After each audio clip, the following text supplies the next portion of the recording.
हम अपनी लीडरशिप की इमाम के ऊपर, और ये हम मिलकर इलेक्शन लड़ेंगे।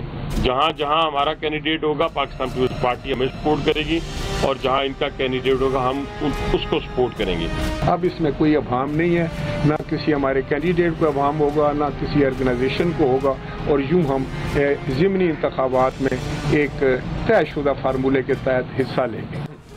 बिस्मिल्लाहिर्रहमानिर्रहीम, अस्सलाम वालेकुम नाज़रीन। पीटीआई की मुश्किलात में मुसलसल इजाफा देखने में आ रहा है। आज फैसलाबाद की इंसदाद दहशतगर्दी की खुसूसी अदालत ने 9 मई को राना सनाउल्लाह के घर पर हमले से मुतल्लिक मुकदमे का फैसला सुनाया, जिसमें उमर अयूब, शिबली फराज, जरताज गुल और कंवर शोजब समेत 59 मुल्ज़मान को 10-10 साल कैद की सज़ा सुना दी गई, जबकि जैन कुरैशी समेत 34 मुल्ज़मान को बरी कर दिया गया। और इसके साथ ही नाज़रीन अहम कौमी मामलात पर भी भरपूर सियासत देखने में आ रही है। नए सूबों के क़याम पर धुआंधार बहस जारी है और इस हवाले से मुख्तलिफ तजवीज़ भी सामने आ रही हैं। सियासी जमातों की अक्सरियत नए सूबे बनाने का मुतालबा कर रही है, मगर PMLN और पीपल्स पार्टी के एक अलग पेज पर नज़र आ रही है। पीपल्स पार्टी इसकी भरपूर मुखालफत कर रही है, जबकि PMLN इस पर कोई वाज़ेह मौक़िफ़ अपनाती नज़र नहीं आ रही। 27वीं तरमीम की अगर बात करें तो दोनों बड़ी जमातें PMLN और पीपल्स पार्टी यकसा मौक़िफ़ रखती हैं। इसहाक़ डार साहब इसकी तरदीद कर चुके हैं। बिलावल भुट्टो ज़रदारी इस हवाले से ला इल्म नज़र आ रहे हैं, जबकि प्राइम मिनिस्टर के सियासी मुशीर राना सना ये कह रहे हैं कि हुकूमत 27वीं तरमीम और सूबों के क़याम से मुतल्लिक़ गैर संजीदा है। और इसके अलावा कराची के कई रहनुमाओं की जानिब से नए इंतज़ामी यूनिट्स पर वफाकी हुकूमत से अपोजिशन वाज़े करने का मुतालबा किया जा रहा है। इसके साथ साथ PMLN और जो बड़ी डेवलपमेंट है पीपल्स पार्टी ने ज़िमनी इलेक्शन मिलकर लड़ने का ऐलान किया है, और ये बताया गया कि दोनों जमातें सेनेट, कौमी असम्बली और सूबाई असम्बलीज़ में एक दूसरे के इत्तेहादी हैं और ज़िमनी इंतखाबात दोनों जमातें मिलकर लड़ेंगी। मुतल्लिक़ आज का पहला और बड़ा सवाल होगा। पैनल में आज शामिल हैं अयाज खान साहब, आमिर इलियास राना साहब, फैसल हुसैन साहब, नवीद हुसैन साहब और मोहम्मद इलियास साहब। आप सबका शुक्रिया जी। नवीद साहब आपसे आगाज़ कर रही हूँ, चूँकि ये जो अहम कौमी मामलात पर अब सियासत होती हुई नज़र आ रही है, PTI के ख़िलाफ़ हुकूमत की दो बड़ी जमातों में ज़िमनी इलेक्शन में जो इत्तेहाद की बात हो रही है, आपके ख्याल में ये पीपल्स पार्टी और नून लीग, क्योंकि ऑब्वियसली अगर देखा जाए तो पाकिस्तान तहरीक इंसाफ को तो उस तरह की स्पेस, सियासी स्पेस नहीं मिली पहले जब इंतखाब हुए, और अब अगर ज़िमनी इंतखाबात में बात करें तो अभी भी उनकी मुश्किलात कम नहीं हुई हैं। आपके ख्याल में ये मजबूरी है इत्तेहाद PMLN और पीपल्स पार्टी के दरमियान ज़िमनी इंतखाबात के हवाले से, या ये ज़रूरत है, वो समझते हैं कि इत्तेहादी हैं तो आगे भी मिलकर ही लड़ना चाहिए? नवीद साहब। अच्छा दुआ, देखें आपने अपने इंट्रो में दो तीन बातों का जिक्र किया। आपने 27वीं तरमीम का जिक्र किया, आपने जो है वो नए सूबों का जिक्र किया। तो जहाँ तक 27वीं तरमीम का ताल्लुक है, तो देखें 27वीं तरमीम जो लाना चाह रहे हैं, अगर वो लाना चाहेंगे तो ये कुछ भी नहीं कर सकते। ये दो जमातें जो इस वक्त ये कह रही हैं कि जी वो कोई तरमीम नहीं आ रही और कोई जो है वो गवर्नमेंट संजीदा नहीं है, तो इनका अपना मैंडेट तो कुछ है ही नहीं ना। ये तो अगर चाहें ना चाहें, क्योंकि 26वीं तरमीम के बारे में जो है वो डिप्टी प्राइम मिनिस्टर साहब ने, इसहाक़ डार साहब ने रिसेंटली एक बयान दिया था, जिसमें उन्होंने कहा कि जी वो बड़ी मुश्किल से हमने हज़म की है। यानी तरमीम आप लेके आए, 2/3 मेजॉरिटी आपने उससे उसको जो है वो पास किया, और फिर कह रहे हैं कि जी बड़ी मुश्किल से हज़म की गई। तो लाने वाले आप, तो फिर हज़म कैसे आपने बड़ी मुश्किल से की? तो इसका मतलब ये है कि जो तरमीम से पहले बातें हो रही थी कि जी ये कहीं और से लिखी हुई है, ड्राफ्ट कहीं और से आया है। मौलाना फजल रहमान साहब को उस वक्त जब एंगेज किया जा रहा था तो उनको तो ड्राफ्ट भी नहीं दिखाया गया था, क्योंकि इनके पास शायद खुद ही ड्राफ्ट नहीं था। जहाँ पे ड्राफ्ट बन रहा था तो वहीं पे बन रहा था। तो जहाँ तक बात इसकी है कि अगर तरमीम लाने वाले लाना चाहेंगे तो ये दो जमातें जो हैं उसका कुछ भी नहीं कर सकती, वो तरमीम खुद ब खुद आ जाएगी। दूसरी बात जो आपने नए इंतज़ामी सूबों की नए इंतज़ामी यूनिट्स की, तो नए इंतज़ामी यूनिट्स देखें दुआ, इस वक्त ये दो जमातें PMLN और PPP, पीपल्स पार्टी जो है वो सिंध को अपना एक फीफ के तौर पे जो है उसको देखती है, और PMLN जो है वो पंजाब को अपने एक फीफ के तौर पे देखती है। और इन्होंने इस्टेब्लिशमेंट को शायद ये इम्प्रेशन दिया जा रहा है कि जी हमारे अलावा आपके पास ऑप्शन यहाँ पे कोई नहीं है।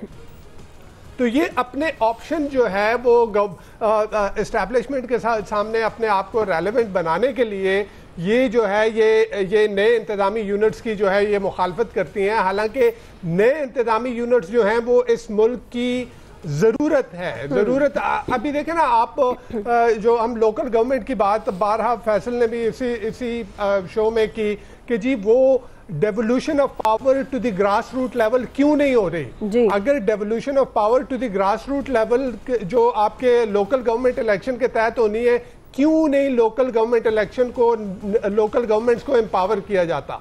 उसकी भी रीजन ये है कि इनकी अपनी चौधराहट के ऊपर उसके ऊपर हरफ आता है, इस वजह से वो लोकल गवर्नमेंट को जो है वो एम्पावर नहीं करते।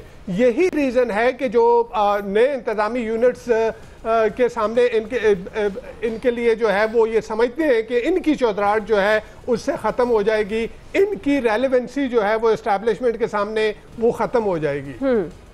तीसरी बात आपने जो की है जो बाय इलेक्शन की, तो देखिए ये दो जमातें अपना पॉलिटिकल कैपिटल खो चुकी हैं। जो फरवरी का इलेक्शन हुआ और जिस तरह से किसी और पार्टी का मैंडेट उठा के इनको दिया गया, आज अगर देखें, मैं ये आपको यानी मैं बड़े एक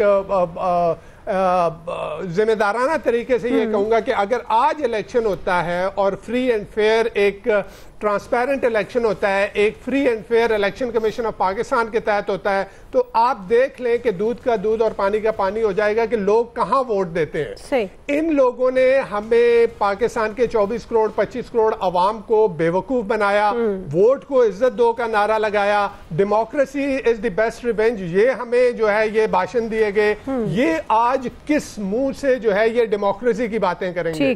तो इन्होंने तो किसी और का मैंडेट जो है उसके ऊपर आके ये बैठे हुए हैं। इस वक्त इनके लिए इनका पॉलिटिकल सर्वाइवल जो है वो वायद इसमें है कि ये इसी तरह से इकट्ठे रहें। अगर ये इकट्ठे नहीं रहेंगे तो जो है वो फिर इनकी रेलेवेंसी नहीं है। सही। लेकिन इसके बावजूद ये जो कुछ भी कर ले, जो भी यानी एक दूसरे को खींचने वाले, एक दूसरे को गिरबान पकड़ने वाले, एक दूसरे के खिलाफ क्या क्या, यानी ये पाकिस्तान की आवाम ने देखा कि एक दूसरे के खिलाफ किस तरह की जो है ये मुहिमात जो है वो चलाते रहे, और आज वो बैठे हैं कि जीरो शीरो शक्कर हुए हैं। क्यों? कि माले गनीमत है, किसी और का मैंडेट है, उसको किस तरह से बांटा जाए। जिस तरह से आपने जो है वो रिजर्व सीटों के ऊपर देख लिया कि ये जमहूरियत के दावेदार, जो पाकिस्तान के अवाम को जमहूरियत का भाषण देने वाले, दर्स देने वाले, वो जो है किस तरह से किसी और की सीट जो है वो उन पे जाके बैठ गए। तो इनका पॉलिटिकल सर्वाइवल इसमें है कि ये इकट्ठे रहे। सही जी, आया सब पॉलिटिकल सर्वाइवल है कि एक साथ रहे, या इसको सियासी, वो जो जमहूरियत की बात करते हैं, सियासी जमातें भी जब साथ मिलकर चलेंगी तो जाहिर है वो एक अच्छी फ़ज़ा भी कायम होगी। तो आपको लगता है कि ये अब इत्तेहाद ज़रूरत है या फिर मजबूरी में किया जा रहा है पीपल्स पार्टी और नून लीग के दरमियान बाई इलेक्शन के हवाले से खास तौर पर? अब लास्ट जो डस्के का इलेक्शन हुआ था उसमें दोनों जमातें खड़ी थी, PTI भी थी, पीपल्स पार्टी भी थी और PMLN भी थी। PTI ने तो ज़ाहिर है उस पर धांधली का इल्ज़ाम लगाना ही था, लेकिन वो अब चूँकि ये दोनों साइंसदान है इलेक्शन जीतने के, वो तो फॉर्म 47 की ज़रूरत इसलिए पड़ गई ना, पॉपुलैरिटी लेवल बहुत नीचे गया हुआ था। तो उसमें जब पीपल्स पार्टी धांधली का इल्ज़ाम लगा रही थी तो ज़ाहिर है वो बाइस तशवीश था, तो इसलिए उसका हल निकाल लिया गया कि हाँ जी, जहाँ पे नंबर 2 पीपल्स पार्टी का उम्मीदवार होगा वो पीपल्स पार्टी इलेक्शन लड़ के जीत लेगी, मतलब जीत लेगी, मैं पल्ले से लगा रहा हूँ क्योंकि ज़ाहिर है फेट यही है, होना यही है, और जहाँ PMLN का था वो उस पर लड़ लेगी, तो वो तो तय हो गया। फिर कुछ चीज़ें फ्यूचर में, जैसे 27वीं आईनी तरमीम की बात हो रही है, सूबों की जो एक नई बहस शुरू हुई है, वो 12 सूबे और या इंतज़ामी लिहाज से वो जितने आपके वो हैं उसके हिसाब से सूबे नए बना दिए जाएं, तो उस पर भी इन दोनों पार्टीज़ को इकट्ठा होना पड़ेगा। उसकी वजह ये है कि ये दो पॉलिटिकल पार्टीज़ ही ऐसी हैं जिनको इससे सबसे ज़्यादा फ़र्क पड़ने वाला है। अब इस सारे सिनारियों में अगर वाकई इसको पुश करने की कोशिश की जाती है कि जी वो तो हर हाल में 27वीं तरमीम लेके आनी है, तो मेरा नहीं ख्याल कि वो जितनी आसानी से 26वीं आईनी तरमीम आ गई थी वो इन दोनों पॉलिटिकल पार्टीज़ की मंशा के बगैर लाई जा सके। सच्ची बात है। उसकी वजह यह है कि वो उस वक्त हालात और थे। अब जब सर्वाइवल की जंग आती है ना, भले आप फॉर्म 47 पे लेके आए हो मैंडेट, या किसी ने दिया हो आपको मैंडेट, फिर आप किसी ना किसी स्टेज पे आपने खड़ा होना होता है, और वो मुझे नज़र आ रहा है इन दोनों पॉलिटिकल पार्टीज़ को करीब लाएंगी ये चीज़ें। इसमें एक पॉसिबिलिटी है, एक चांस है कि पीटीआई की लॉटरी निकल है, कि पीटीआई कहे जी आए हमारे साथ आप डील कर लें, हम आपको ये करवा के देते हैं तरमीम, और उसके बाद फिर वो सारा कुछ ही चेंज करना पड़े। वो आपको याद है ना, एक कमिश्नर पिंडी की एक प्रेस कॉन्फ्रेंस हुई थी, मीडिया टॉक हुई थी, उसके बाद मुझे नहीं पता वो कहाँ चले गए, जब उन्होंने पिंडी डिवीजन पूरे ही कहा था कि वो रिग इलेक्शन है और ये वो, और उसके बाद फिर गवर्नमेंट इन्होंने बना ली। तो ये चीज़ें तो जाहिर है साथ साथ चल रही होती हैं। बाकी सजाएं तो वो उसमें कोई खबर नहीं है, बजाय सिवाय इसके कि जी आज फिर सजाएं हो गई हैं और उतनी ही हुई हैं, उसमें कमी बेशी भी नहीं हो रही। ये अल्लाह का बड़ा करम है कि वो तय कर लिया कि बस ये इतनी सज़ा देनी है और इतनी हो जाएगी, बस ठीक है। उसके बाद वो चाहे हम तो सुन रहे थे ना, जो फौजी तनसीबात पे हमला हुआ है वो बहुत बड़ा जुर्म था, और आज उतनी सज़ा जब वो राना साहब के डेरे पे हमले की भी मिली तो फिर वो ठीक है। इसका मतलब है तयशुदा बात है कि एक सज़ा इतनी ही देनी है और इसको बरी करना, और बाकी सारे इसमें आएंगे। और वो अपना शेख रशीद साहब बेचारे पिछली दफ़ा भी चीख रहे थे, आज फिर चीख रहे थे कि भाई राशिद शफीक तो गया ही नहीं कहीं, और फिर फैसलाबाद में उसको आपने सज़ा दे दी, पहले भी आपने दे दी थी सज़ा। तो शेख साहब बहुत से लोग नहीं गए थे उसमें, सही, तो इसलिए वो आप वो टेंशन ना लें, वो तो ये चलता रहता है। अब सारा फोकस जो नेक्स्ट पॉलिटिकल वो होना है, अगर 27वीं तरमीम, जो कि अभी तक गवर्नमेंट इनकार कर रही है कि कोई ऐसी चीज़ नहीं है, अगर कहीं उसका जहन बन चुका है, कोई मूड बन चुका है, तो फिर वो जो मैंने लास्ट शो में आपसे कहा था कि हम दिलचस्प उसमें दौर में फिर दाखिल होने वाले हैं। बस देखते जाए, एंजॉय करें, आप लोग क्यों टेंशन लेते हैं। जी आमिर साहब, एंजॉय भी करें और वो भी देखें कि जो तड़प है वो पलट है। जो अयाज साहब ने एक इशारा किया कि जी वो शायद पीटीआई ही, यानी कोई आइनी अखलाकी कहानी नहीं है कि वो बस ये है कि मेरी ज़रूरत मैं पूरी कर दूंगा कि जी मैं हाजिर हूँ, मैं आइनी तरमीम करा देता हूँ। PMLN का बड़ा वाज़ेह है, इसमें कोई ऐसी चीज़ नहीं हुई। सब ने कहा हुआ है नवंबर में सुप्रीम कोर्ट बार के इलेक्शन है, उसके बाद आप इस पर बात कर लें।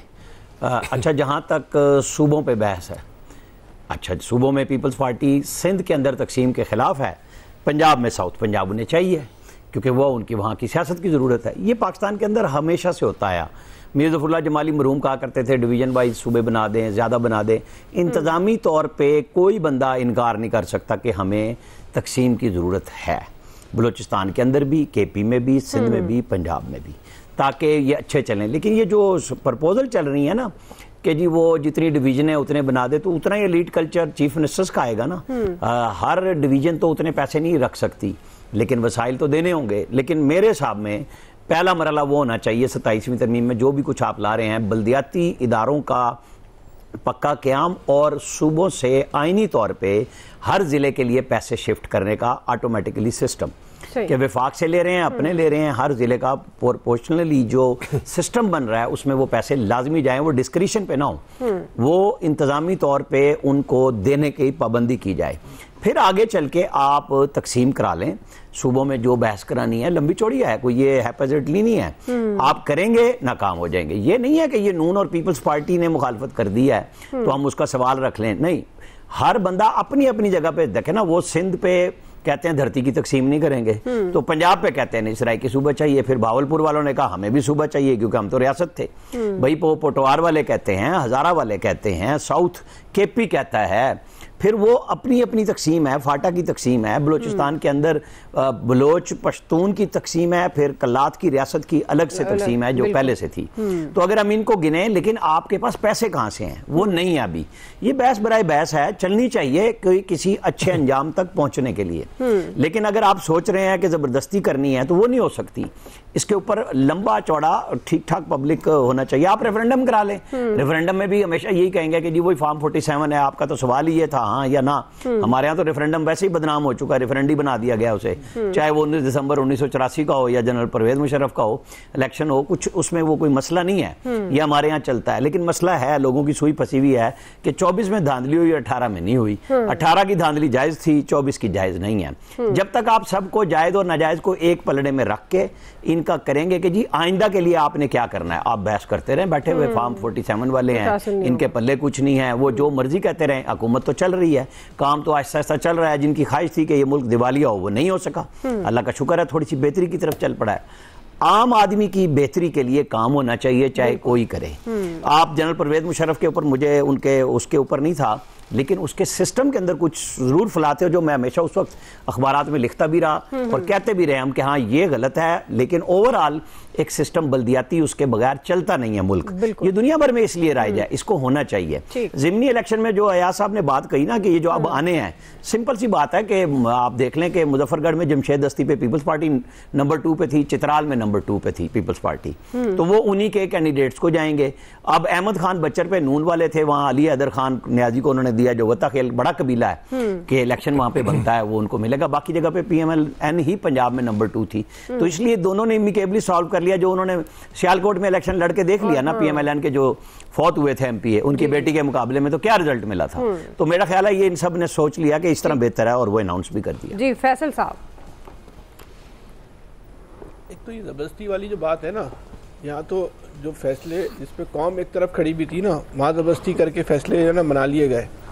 इस वक्त कौम जो है वो सूबों के ख़िलाफ़ नहीं खड़ी भी, सूबों के साथ खड़ी भी है। दो सियासी जमातें हैं, मुस्लिम लीग और पीपल्स पार्टी, ये मुखालफत कर रही है ना। ये सियासी जमातों से ज़्यादा ये बिज़नेस पार्टियाँ बन चुकी हैं, तो इनकी मुखालफत की अब कोई इतनी वक़्त नहीं है, इतनी ताकत नहीं है कि ये अगर कोई फैसला करवाना चाहे तो उसको रोक सकते हैं। कौम ज़बरदस्ती की बात है तो कौम ने तो 8 फरवरी को जो फैसला दिया है, इतना बड़ा फैसला तो तारीख में पाकिस्तान की कभी नहीं आया, उसके खिलाफ सब कुछ हो गया। देखिए कौम के जो बड़े हैं ना, हमारे आपके जो बड़े हैं, अगर वो समझते हैं या उनको नज़र आए कि ये पीपल्स पार्टी और मुस्लिम लीग इस सूबों की मुखालफत कर रही है, तो बहुत आसान नुस्खा कीमिया है, आप बीच से हट जाएँ, इमरान खान खुद ही इनसे निमट लेगा। आपके बीच की वजह से एक दीवार है आप इनके दरमियान, जो इमरान खान से इनको बचाए हुए, और इमरान खान ने इनका वो असर करना है कि इनको छट्टी का दूध याद आ जाएगा, चप्पलें छोड़ के मुल्क से भागेंगे। इस वक्त इमरान खान की जो अवामी मकबूलियत है, ये इस वक्त पाकिस्तान में एक हाइब्रिड निज़ाम है। हाइब्रिड निज़ाम में जो फैसले हो रहे हैं उस पर लोग या तो चुप रहते हैं या मुस्करा देते हैं या बहुत ही सहमे में अंदाज में, खौफ के आलम में हल्की फुल्की मुखालफत कर देते हैं। बहुत सारे तो ना चाहते भी कहते हैं कि बहुत ज़बरदस्त काम हो गया, बेहतरीन काम हो गया, सच्चा काम तो पाकिस्तान की तारीख में नहीं हुआ था। एक इस तरह का, लेकिन जो कुछ लोग जिस तरह कहते हैं वो सबको ही पता है। लेकिन ये जो इंतज़ामी सूबों की जब से बात आई है, मैं बिल्कुल इसको बहुत, अगर आप भी सोशल मीडिया देख रही हैं, लोगों के ख्यालात जान रही हैं, ये मौजूदा हाइब्रिड रिजीम का पहला काम है, इस हाइब्रिड रिजीम के बड़ों का, कि जिस पे पूरी कौम जो है ना खड़ी हो गई है, भाई इंतजामी यूनिट तो बनने चाहिए। इस पे मुझे आम आदमी के अंदर जो है ना कोई तफरीक नज़र नहीं आती, कोई फ़र्क नज़र नहीं आता। सबकी जो है वो यकसा आवाज़ है कि पाकिस्तान को मौजूदा निज़ाम के ज़रिए नहीं चलाया जा सकता। अगर आज इस मुल्क के अंदर एक खुदकार, खुदमुख्तार और बाइख्तियार बल्दियाती निज़ाम होता तो फिर आज इंतजामी यूनिट की बातें नहीं होती। आपने नया, किसने इस मुल्क के अंदर जो है बल्दियाती निज़ाम की जो है बल्दियाती निज़ाम की मुखालफत की है? बल्दियाती निज़ाम की ज़रूरत नहीं है इस मुल्क को। या बल्दियाती निज़ाम की बात करो तो बोलते कराची में तो बल्दियाती निज़ाम है, भाई नहीं चाहिए ऐसा बल्दियाती निज़ाम, एक खुदकार और खुदमुख्तार बल्दियाती निज़ाम चाहिए। मसला इस मुल्क के अंदर ये है कि जब जमहूरियत होती है तो बुनियादी जमहूरियत चली जाती है, और जब जमहूरियत जाती है तो बुनियादी जमहूरियत आ जाती है। ये इस मुल्क का जो है वो एक सबसे बड़ा अलमिया है। आप अगर सूबे बनाना चाहते हैं तो पाकिस्तान को जब ये तय हो गया, ये मजबूत सूबों से और मजबूत मरकज से नहीं चला सकते। इन सूबों को या तोड़ना होगा या सूबों को लाचार करना होगा, बिल्कुल बेबस करना होगा। उनके जो CM हाउस है उसके अंदर से सारे इख्तियारात को लेके मेयर के दफातर में जो है ना मुंतकिल करना होगा। जिस बल्दियाती निज़ामी हुकूमत को इस मुल्क का तीसरा सत्ताई निज़ामी हुकूमत समझना होगा।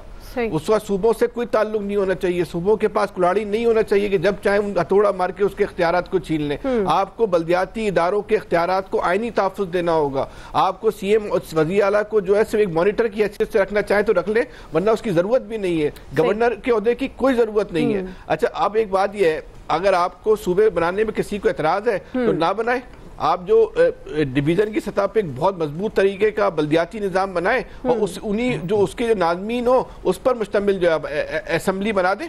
ज़रूरत क्या है इतने ज़्यादा MPS रखने की? वज़ीर-ए-आला की हैसियत जो है वो खाली एक मॉनिटर की, वज़ीर-ए-आला को इख्तियारात की जो है वो क्या ज़रूरत है? आज अगर इस मुल्क में एक अच्छी बात हो रही है और बहुत अरसे के बाद शुरू हुई है, जनरल ज़िया के दौर में शुरू हुई थी, जनरल ज़िया के तो उस वक्त जो है वो सियासी मकासद थे, लेकिन अभी ऐसा नहीं लगता कि सियासी मकासद है। इस मौजूदा जो हमारे ताकतवर लोग हैं या मौजूदा हाइब्रिड रजीम है उनके कोई सियासी मकासद नहीं है। पाकिस्तान के 70 साल तजुर्बे ने यह बात साबित कर दी है कि पाकिस्तान नहीं चल रहा और पाकिस्तान को इस तरह नहीं चलाया जा सकता। अगर पाकिस्तान को चलाना है, खुशहाल अंदाज में चलाना है, तो इस कौम को, इस आम आदमी को जो है इसकी जिंदगी, हमारी जिंदगी में हक नहीं है ये खुशियां देखें हम लोग। ये खुशियों पे भी इस मुल्क में चंद हजार अफराद का, 2 लाख अफराद का हक है, वही उन्हीं की खुशियां उन्हीं के गिर्द घूमती हैं। ये बारिश होती है उस पर पूरा जो निज़ाम तहस नहस हो जाता है, वो क्या निज़ाम है? ये तो निज़ाम है जिस मुल्क में करप्शन है, यही तो निज़ाम है कि चंद अफराद जो है इस मुल्क को लूट रहे हैं, खा रहे हैं, और उसकी कीमत कौन अदा कर रहा है? वो एक आम आदमी अदा कर रहा है। जब आम आदमी को ताकतवर बनाने की बात आती है तो ये सियासी जमातें जमहूरियत के नाम पे उनकी मुखालफत करती हैं। क्यों मुखालफत करती हैं? आपको पाकिस्तान को सिर्फ चलाने का भी इशू नहीं है, बचाने का भी इशू है। बिल्कुल। पाकिस्तान में जो आवाजें उठती हैं, जो शोरिश है बलूचिस्तान में, KPK में, उनको भी अगर आपको खत्म करना है तो यहाँ तो सूबे बनाने पड़ेंगे या फिर एक बाइख्तियार जो है बल्दियाती निज़ाम बनाना पड़ेगा जिसका सूबों से कोई ताल्लुक नहीं होगा। ये इस पे भी तैयार नहीं है। भाई पंजाब में क्या मसला है? मुस्लिम लीग के लिए बल्दियाती इलेक्शन करवाते, क्या मसला है मुझे बताएं? क्या इशू? कोई इशू नहीं, कोई प्रॉब्लम नहीं है। हाइब्रिड रजीम में अपनी मर्जी के नताइज भी ले सकते हैं, कोई उनके सामने नहीं खड़ा होगा। जो नताइज लेना चाहे वो ले लेंगे। 100% जो है लाहौर से लेकर नईम यार खान तक आप जीत जाएंगे, ले आए। ये वो निज़ाम भी लाने को जो है तैयार नहीं। क्यों? इनकी ताकत पे फर्क पड़ता है। बिल्कुल। ये ताकत को जो एंजॉय करना चाहती है, हमें गुलाम रख के, आम आदमी को गुलाम रख के उनकी ताकत को एंजॉय करना चाहते हैं। आज पाकिस्तान में पाकिस्तान को बेहतरी दिखाने का जो रास्ता निकाला जा रहा है, ये सियासी जमातें अगर इसकी मुखालफत करें तो इनके साथ फिर बहुत ही शिद्दत के साथ निपटने का जो है ना वक्त आ गया है।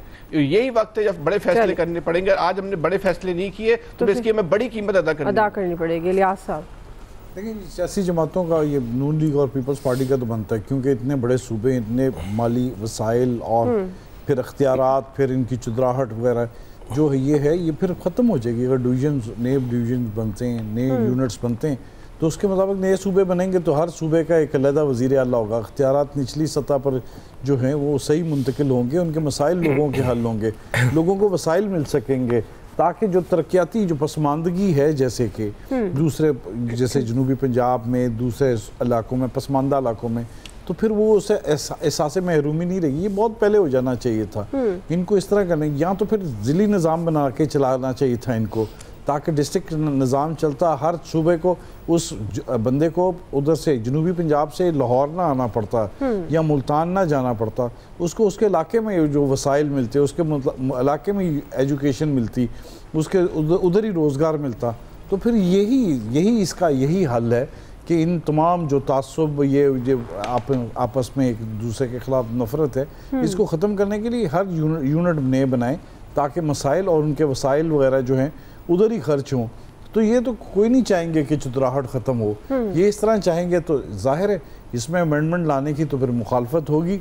जब ये मुखालफत करेंगे तो जाहिर है इनको पता है कि अगर हम लोग आपस में कमज़ोर इलेक्शन में पड़ गए ज़िमनी में, तो फिर जाहिर है दूसरा सीधी ताकतवर जो हो जाएगी, एक ही जमात है जो इनके मुकाबले में है, वो PTI। तो ये इस सूरत में नहीं चाहेंगे कि उनको किसी मौके पर दें। ऐसी सूरत में तो आपस में ये रहेगा। तो अवाम की फलाह बहबूद के लिए ये लोग आते हैं ना मुंतखब होके, तो यहाँ सब लोगों को पता चल जाना चाहिए कि ये कितने संजीदा हैं इनके लिए। पंजाब में अभी तक देख लें 2017-18 से बल्दियाती इलेक्शन नहीं हो सके। क्या वजह है? ये भी नहीं, PTI की गवर्नमेंट भी थी, उसने भी नहीं इस पर होने दिया, सुप्रीम कोर्ट के ऑर्डर थे। अब ये गवर्नमेंट भी अभी तक इलेक्शन नहीं कर रहा। क्या वजह है? लोगों के बुनियादी जो मसाइल हैं वो बल्दियाती इलेक्शन के ज़रिए होते हैं। और फिर हर ज़िले को PFC के तहत जो फंड्स वगैरह जो तकसीम किए जाते हैं, आबादी, पसमानदगी वगैरह, जो भी फार्मूला बना था प्रोविंशियल फाइनेंस कमीशन, अब जैसे NFC है इसी तरह इनको तकसीम होते। लेकिन अब क्या है, सूबाई हुकूमतें अपनी मर्ज़ी के मुताबिक दे रही हैं, जो फार्मूला तय करते हैं, एक बोर्ड बना के, फार्मूला बना के उसके तहत दे रहे हैं। तो इस तरह ये जो सूबों की इनकी पसमानदगी जो है इलाकों की, पसमानदा इलाकों के, दूर दराज के, जनूबी पंजाब, इनकी ये ख़त्म नहीं होगी। ये कह रहे थे सेक्रेटेरिएट बना देंगे पिछली गवर्नमेंट, अभी तक सेक्रेटेरिएट बनाया सिर्फ हवा में सेक्रेटेरिएट है, पोस्टिंग हो जाती उधर, ये उस तरह नहीं बन सका जो काम सारा। तो ये जो चीज़ें हैं, इन चीज़ों को देखना पड़ेगा लोगों को। 18वीं तरमीम को क्यों ये हाथ लगाएंगे, उसमें क्यों अमेंडमेंट चाहेंगे? ये चाहेंगे नहीं कि NFC अवार्ड के तहत जी हमसे वसाइल छिंजें सूबे, ये चाहेंगे ज़्यादा से ज़्यादा हमारे पास रहें वसाइल। क्योंकि आप देखें वफाक भी आ गया कि अगर हम टैक्स दे देते हैं, दफाई बजट दे देते हैं, बाकी हमारे पास कर्जे दे देते हैं, कर्जों की अदायगी, बाकी हमारे पास क्या रह जाता है? तो ये जाहिर है अब तब्दीली करनी पड़ेगी सिस्टम में, सही करने के लिए इनको लाना पड़ेगा। तो ये तो इख्तलाफात ही चलेंगे इनके आपस में। सही ठीक है जी, आपका पॉइंट आगे। ब्रेक लेते हैं, ब्रेक से वापस आएंगे। दूसरा सवाल, पाकिस्तान और बांग्लादेश के दरमियान जो ताल्लुकात के नए दौर का आगाज़ हो रहा है, हम सवाल उठा रहे हैं क्या भारत हजम कर पाएगा? राय लेंगे ब्रेक के बाद।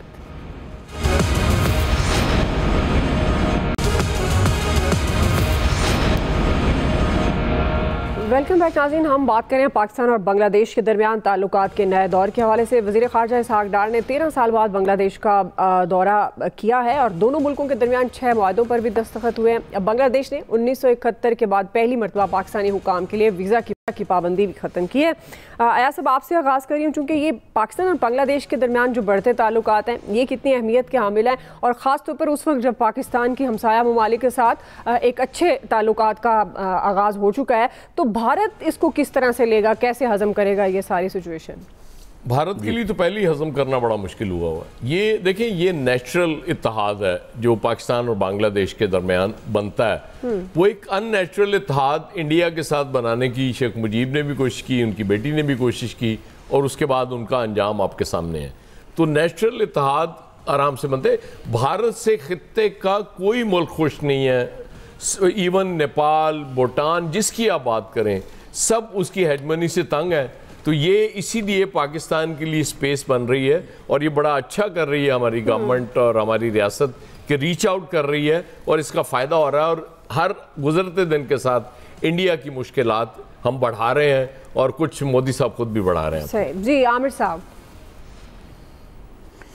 देखें जी, डार साहब ने अच्छा विज़िट किया, एक मुआहदा 6-7 जो है वो MOU साइन हुए हैं, मिलिट्री का भी ताउन हो रहा है, एजुकेशन पे भी हो रहा है।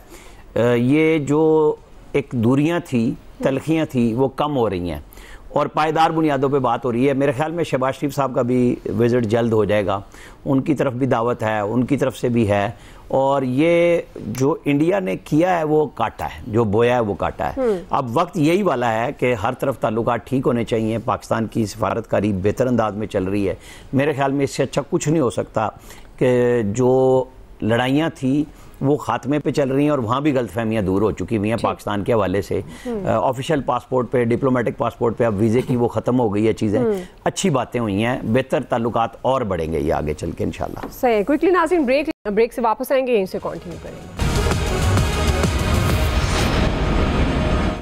जी वेलकम बैक नाज़रीन, हम बात करें पाकिस्तान और बांग्लादेश के दरमियान जो बढ़ते ताल्लुकात हैं, एक नए दौर का आगाज़ होने जा रहा है। इलियास साहब, कितनी अहमियत क्या हामिल है ख़ासतौर पर पाकिस्तान के कॉन्टेक्स्ट में, जब इस वक्त पाकिस्तान की दीगर हमसाया ममालिक के साथ भी बहुत अच्छे ताल्लुकात हैं, और भारत किस तरह से इनको लेगा, कैसे हजम कर पाएगा? देखिए, भारत के तो पहले भी उसने सारी ज़िंदगी, जब से पाकिस्तान के 1971 से लेके पहले से लेके अब तक जो भी हो सका पाकिस्तान को नुकसान पहुँचाने के लिए, दो टुकड़े करने के लिए पाकिस्तान के, उन्होंने अपने तमाम कोशिशें बरूए कार लाई। और अब भी ये कर रहे थे कि बिल्कुल इस तरह कर रहे थे। लेकिन अब जब जिनके आपस में ताल्लुकात अच्छे हो गए, आपस में अब वीज़ा पॉलिसी भी ख़त्म हो गई, तो जिसमें ट्रेड शुरू हो जाएगी, जिसमें इस तरह आपस में जब इकट्ठे होंगे तो जाहिर है फिर उनको तो ज़रा बड़ी तकलीफ़ होगी, और वो कोशिश करेगा किसी न किसी तरीके इनको दोनों को टफ टाइम दे। तो जाहिर अब देखने इस दफ़ा 14 अगस्त पर उधर ही पाकिस्तानी परचम लहराया गया, तो इस चीज़ को, पाकिस्तान की फतह को उन्होंने भी मनाया। तो जाहिर है जब ताल्लुकात बेहतर हुए तो एक अरसा दराज से आपस में बड़ा गैप रखा हुआ था, दो आपस में एक दूसरे को मुखालफत करते थे। लेकिन अब बेहतरी हालात होंगे तो जाहिर है इंडिया के लिए मुश्किलात का सामना होगा, खित्ते में एक और मुल्क उसके खिलाफ होगा। जी फैसल साहब। लेकिन तो बहुत अच्छी बात है जिस तरीके से पाकिस्तान के और बांग्लादेश के ताल्लुकात इस्तेमाल हो रहे हैं, ये एक पाकिस्तान के लिए और बांग्लादेश दोनों के लिए जो है एक अच्छा जो है नुक्ता है। हमें इस ताल्लुकात की बेहतरी के लिए जो है और काम करना चाहिए और मुश्तरका जो मफादात हैं उनको ज़्यादा से ज़्यादा जो है वो मजबूत बनाना चाहिए। नए रास्ते जो है कॉरिडोर खोलने चाहिए, कारोबार के लिए भी, तालीम के लिए भी, ताकि जो गलतियाँ माजी में दोनों से हो चुकी हैं वो मुस्तकबिल में हम न दोहराएं। जी नवीद साहब। लेकिन तो बहुत सिग्निफिकेंट है, 13 साल बाद आप हमारे वज़ीर ख़ारजा जो है वो वहाँ जा रहे हैं।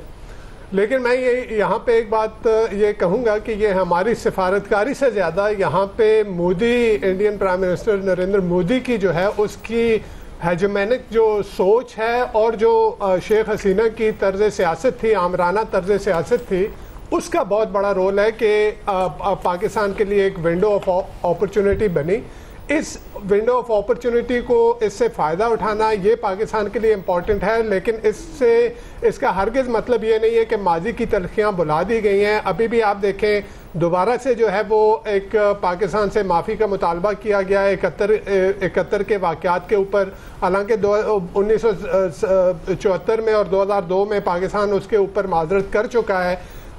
इसके साथ साथ एक और इम्पॉर्टेंट चीज़ ये कि देखें ये इस वक्त जो है ये इंटरिम गवर्नमेंट है, केयर टेकर गवर्नमेंट है। इसके साथ अगर कोई भी मुआहदात होते हैं वो मुआहदे जो है वो लॉन्ग टर्म नहीं होंगे। तो जो असल सूरत हाल सामने आएगी वो अगले साल जो इलेक्शन वहाँ पे हो रहा है उसके बाद के कौन सी गवर्नमेंट जो है वो इक़्तिदार में आती है और किस तरह के ताल्लुकात जो है वो पाकिस्तान से कायम करना चाहती है। तो ये देखना पड़ेगा। नो डाउट एक विंडो ऑफ अपॉर्चुनिटी है और पाकिस्तान को उसको कैश करना चाहिए। ठीक है जी, एक अपॉर्चुनिटी है पाकिस्तान के लिए, पाकिस्तान को इसको कैश करना चाहिए। और जिस तरह से नवीद साहब कह भी रहे हैं कि जो असल सिचुएशन है वो इंतखाबात जो बांग्लादेश में होंगे उसके बाद नजर आएंगे। बहरहाल ये पाकिस्तान के लिए बहुत ही सिग्निफिकेंट है और एक अच्छी अपॉर्चुनिटीज़ है।